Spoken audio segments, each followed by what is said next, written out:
It was Christmas Eve, and the village was beautiful. Every home had a lantern glowing in the window. The lights made the snow sparkle like tiny stars. Children laughed and ran through the streets. Families sang songs together. But near the edge of the village, one lantern was flickering. It was about to go out. An old man stood there, shaking from the cold. He tried to keep his lantern burning, but the wind kept blowing it. Young Samuel walked by and saw him. Samuel was poor. His clothes had patches and holes. But he stopped walking. Everyone else just hurried past the old man. They were too busy getting ready for Christmas. Samuel looked at the struggling lantern. Then he looked at the old man's tired face. The old man looked back at Samuel with quiet, surprised eyes. If you're watching this video, please like, subscribe to the channel, and tell me in the comments where you're watching this story from. The next morning, the village was alive with happy sounds. Children laughed and played in the snow. Mothers cooked special Christmas food. Fathers carried wood for warm fires. Everyone wore their best clothes. Everyone had gifts to give. But not Samuel. He had no new clothes for Christmas. His family had no gifts to open. There was very little food at home. His mother worked hard, but they were very poor. Other children sometimes whispered about him. Some people looked away when he passed. But Samuel never complained. He woke up early every morning. He swept the village paths so people could walk safely. He hummed cheerful songs while he walked. He smiled at everyone he met. An older woman watched him walk. She shook her head and said quietly, "Kindness won't fill your bowl, boy." Samuel walked back to where the old man stood. The lantern was still flickering badly. Samuel reached into his pocket. He pulled out a small candle. It was the only candle his family owned. They needed it for their own dark home. Samuel's hands shook a little. He knew his mother would worry. But the old man looked so cold and sad. Samuel lit his candle from a nearby lantern. Then he carefully helped the old man light his lantern properly. The flame caught and grew strong. The lantern glowed warm and steady. The old man stared at the light. Then he stared at Samuel. His eyes were watery and kind. He spoke softly, almost in a whisper. "Why would you give away what you need, child?" Samuel didn't answer right away. He just smiled. Samuel thought about the question. Then he said, "My mother told me that Christmas light grows when we share it. If I keep my candle hidden, it only lights one small room. But if I share it, it can light many places." The old man listened very carefully. He didn't say much. He just nodded slowly. His eyes looked deep into Samuel's eyes. It felt like he was looking into Samuel's heart. After a moment, the old man smiled. It was a warm, gentle smile. "Thank you, young one," he said. "You have a good heart." Samuel felt happy inside. He said goodbye and started to walk home. But when he turned around to wave, something strange happened. The old man was gone. Completely gone. The lantern still burned bright, but the man had disappeared into the night. The next day, Samuel told his friend Peter about the old man. Peter was older and liked to act smart. He laughed at Samuel's story. "Old men don't just disappear," Peter said. "You imagined it. You were tired from working all day." Samuel felt confused. Maybe Peter was right. Maybe he had imagined it. But the lantern had been real. The old man's kind eyes had been real. Samuel decided to stop talking about it. He went back to helping people. He carried water for elderly neighbors. He helped fix broken fences. He played with younger children who had no one to play with. As the sun began to set, Samuel walked through the village square. Suddenly, he saw it. Another lantern was flickering. It was about to go out. Samoa couldn't stop helping people. Even though he was poor, he found ways to be useful. He repaired broken stools with old nails. He carried heavy buckets of water for tired mothers. When his own family had bread, he shared pieces with hungrier children. Each day, he grew more tired. His stomach rumbled with hunger. His arms ached from work. But something wonderful was happening.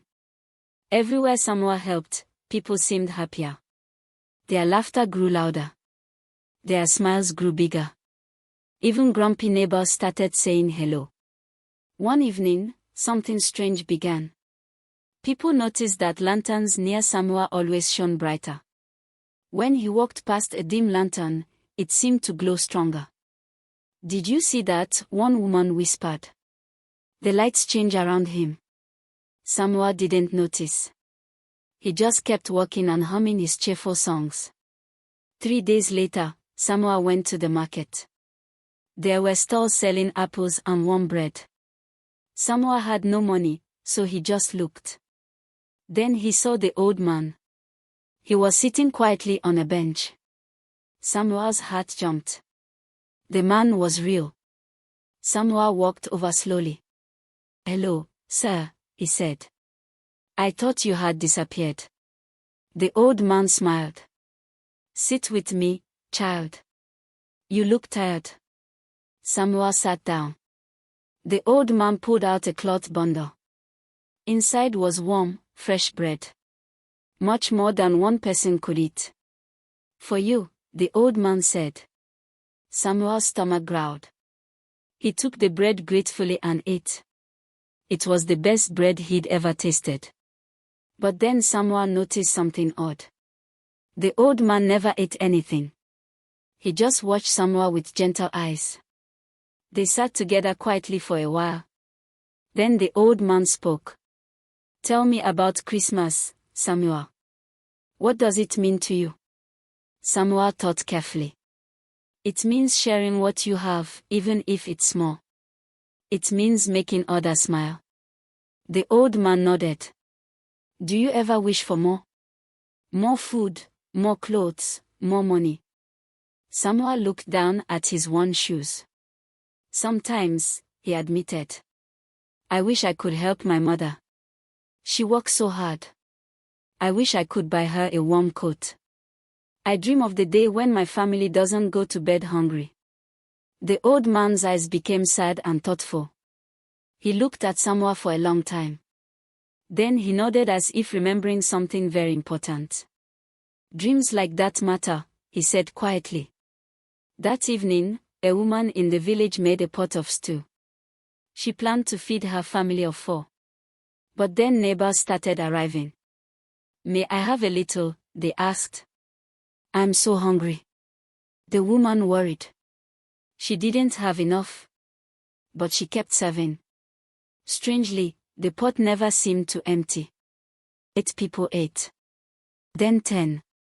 Then 12. Everyone got a full bowl of warm, delicious stew. The woman stared at her pot in confusion. "How is this possible?" she whispered. But no one could explain it. The neighbors laughed and talked together. They felt warm and full. The woman felt happy instead of worried. Later that night, Peter heard about the miracle stew. Someone mentioned that Samoa had been there. He had helped stir the pot before everyone arrived. The next day, Peter confronted Samoa in the street. Several children gathered to watch. "You're telling stories," Peter said loudly. "There's no magical old man. There's no mystery. You just want attention." Other children started whispering. "Is Samoa lying?" they asked each other. "Maybe he makes things up because he's poor." Samoa felt hurt. His cheeks turned red. But he stayed calm. "I only told you what I saw," he said quietly. "Believe what you want." Peter crossed his arms. "Then where's this old man now? Show him to us." Samoa looked around the square. He searched every corner. But the old man was nowhere to be seen. Peter laughed. "See." He doesn't exist. That day, the old man never appeared. Samoa went home feeling sad and confused. Maybe no one would ever believe him. Christmas morning arrived. The whole village woke up excited. Children opened small gifts. Families prepared a big feast together. Everyone was busy and happy. But Samoa woke up early and went searching. He looked everywhere for the old man. He checked the markets, the square, the edge of the village. Nothing. No sign of him anywhere. Samoa felt his heart sink. Had Peter been right all along? He walked home slowly, feeling disappointed. But he pushed the sadness away. Today was Christmas. He should still help make it special. He went to the village center where everyone was preparing the feast. He helped carry tables and arrange chairs. He smiled and laughed with others. Then, when evening came and Samoa walked home, he saw something incredible. A lantern was sitting outside his front door. This wasn't an ordinary lantern. It was the brightest one Samoa had ever seen. The light was pure and warm. It made the whole doorway glow like golden sunshine. Samoa knelt down beside it. There was no note. No explanation. But inside the lantern, sitting carefully in the corner, was a small wooden token. Samoa picked it up gently. It was carved with a beautiful symbol of light, like rays of sun spreading in all directions. The carving was so detailed and perfect. Samoa held it in his hand, feeling its smooth surface. He didn't understand what it meant. But it felt important. Special. What Samoa didn't know was that Peter had followed him. Peter was hiding behind a wall, watching everything. His face showed confusion and maybe a little bit of guilt. The next morning, the village elder stood in the center of the square. He rang a bell to get everyone's attention. People gathered around, curious. "Friends," the elder announced, "Mr. Jonathan Hale has returned to the village. He invites certain people to a special Christmas gathering tonight at sunset." He began reading names from a list. Important families. The baker. The teacher. And then, surprisingly, Samoa. Everyone gasped. Samoa. The poor boy. Why would he be invited? Samoa stood in shock. He could barely believe his own ears. People whispered all around him. Why Samoa? What did he do? This doesn't make sense. Peter stood in the crowd, his face red. He had not been invited. His family had not been invited. He clenched his fist and looked at the ground. As the sun began to set, Samoa followed the other invited guests. They walked along a path lit by lanterns. The path led away from the familiar homes and shops. Samoa walked slowly behind everyone else. He felt nervous. Did he really belong here? The other guests wore nice clothes. They talked confidently. Samoa looked down at his patched shirt and worn shoes. Maybe this was a mistake. The path curved through trees and over a small hill. Then Samoa saw something he had never seen before. There was a large compound hidden behind tall hedges. It was beautiful, with stone walls and iron gates. Samoa had lived his whole life in the village. He never knew this place existed. The gates began to open slowly, creaking softly. Samoa's heart pounded in his chest.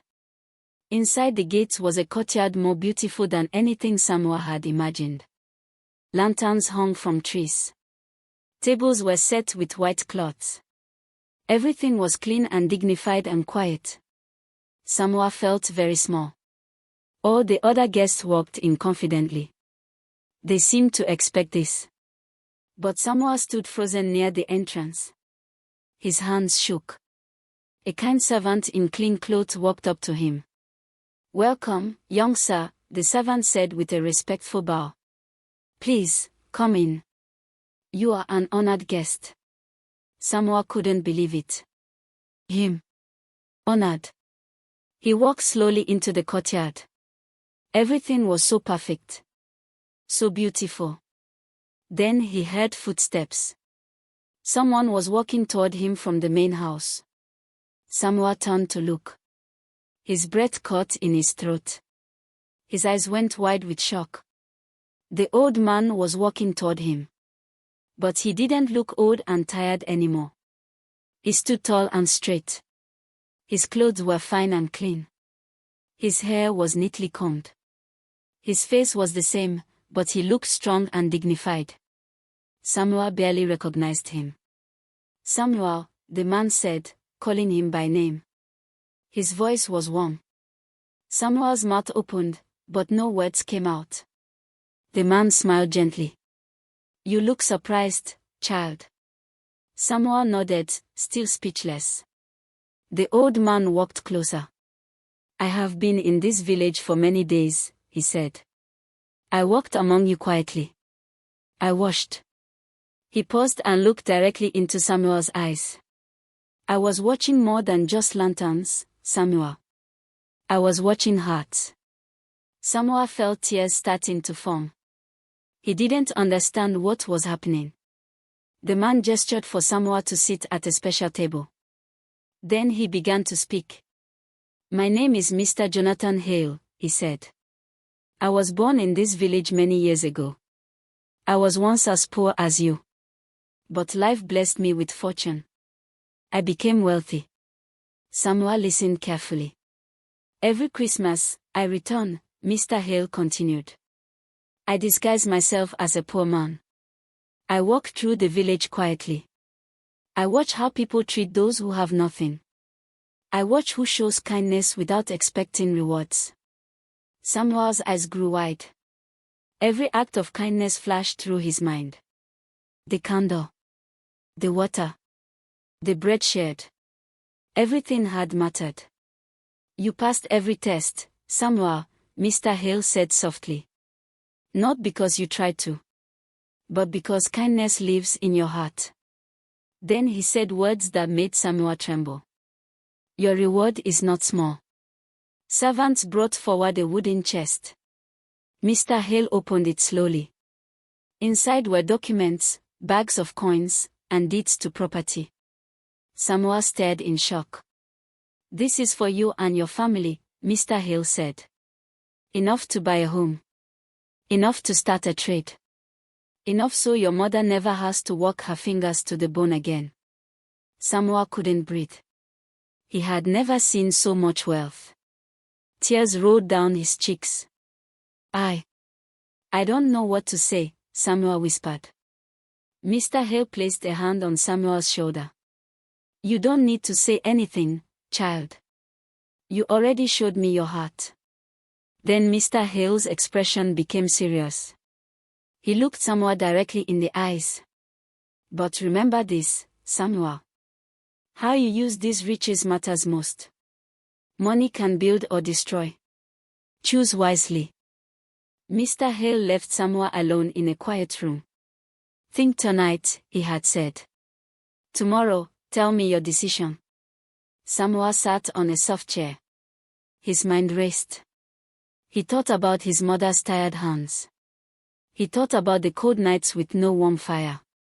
He thought about going to bed hungry so many times. Now, all of that could end. His family could be comfortable. Safe. But then Samuel thought about the other families in the village. He thought about the children with no shoes. He thought about the old woman who said kindness won't fill bowls. He thought about Peter, who was angry because he had nothing. Samuel closed his eyes. He prayed quietly. He thought about the lessons his mother taught him. And slowly, carefully, he made a decision. When morning came, Samuel knew exactly what he would do. Samuel walked back to the village the next morning. He walked with his head high, but not with pride. He walked with dignity. Villagers stared at him. They whispered to each other. Where has he been? Why was he gone all night? Look at his face. Something has changed. Samuel greeted everyone warmly. he smiled at the children. He waved at the elderly woman who had doubted him. He even smiled at Peter, who looked away quickly. Samoa walked to the center of the square. He climbed onto the old stone wall so everyone could see him. People gathered around, curious and confused. "Friends," Samoa called out. "I have something to tell you all. Please, gather close." More and more people came. Soon, the whole village was there. Then, from the path beyond the village, someone else was coming. It was Mr. Jonathan Hale. Mr. Hale walked into the square. People gasped and stepped back. Everyone knew his name. Everyone knew he was the wealthiest man from their region. "What is he doing here?" people whispered. Mr. Hale stood beside Samuel. He addressed the crowd. "Good people," he said loudly. "I have been among you these past weeks. I worked as a poor man, testing your hearts." The crowd murmured in shock. "This boy," Mr. Hale continued, placing his hand on Samuel's shoulder, "showed kindness when no one was watching. He gave when he had nothing. He helped without expecting reward. That is why I have chosen him." The square fell silent. Then, slowly, every eye turned to Samuel. Samuel felt nervous, but he stood tall. He had something important to say. Something that would change everything. Samuel took a deep breath. "Mr. Hale has given me great wealth," he said. "Enough to change my family's life forever." People nodded. They expected Samuel to thank everyone and leave. But Samuel continued. "I have made a decision," he said. "I will share this gift." Silence. Complete silence. "I will use this money to buy food for families who are hungry. I will repair homes that are broken. I will help children go to school and learn. I will make sure no one in this village suffers alone." Gasps spread through the crowd. Some people started to cry. Then, movement in the crowd. Peter pushed forward. His face was red. Tears ran down his cheeks. "Samuel," Peter said, his voice shaking. "I'm sorry. I'm so sorry I doubted you. I was jealous and mean." The whole village watched. Samuel looked at Peter. For a moment, no one breathed. Then Samuel smiled. "I forgive you, Peter," he said simply. "We all make mistakes." Peter broke down crying. He hugged Samuel tightly. Other children came forward and hugged them both. Parents wiped tears from their eyes. The elderly woman who had said kindness won't fill bowls was crying now. She walked up to Samuel. "I was wrong, child," she said. "Kindness fills more than bowls. It fills hearts." The whole village erupted. People laughed and cried at the same time. They hugged each other. They thanked Samuel. They thanked Mr. Hale. Even the grumpy neighbors were smiling and wiping their eyes. It was the most beautiful moment the village had ever seen. As evening came, the sun began to set. Night was falling again. Someone began lighting the lanterns around the village. One by one, they started to glow. But tonight, they were brighter than ever before. The light seemed stronger, purer, more beautiful. The whole village looked transformed. It looked like a painting of heaven. Samuel's mother came through the crowd. She had heard everything. She hugged her son tightly, crying tears of joy and pride. Samuel's little sister held onto his hand. His father, who walked far away and had just returned, lifted Samuel onto his shoulders. The family stood together in the center of the square. The whole village surrounded them with love and acceptance. No one looked away now. No one whispered cruel things. They all embraced Samuel and his family. Then, from the edge of the crowd, Mr. Hale raised his hand. Everyone fell silent. He had one more thing to say. Mr. Hale's voice rang clear through the quiet night. "Remember this day," he said. Remember this boy. He showed you that riches are nothing compared to kindness. He looked around at every face. Money fades. Houses crumble. Gold loses its shine.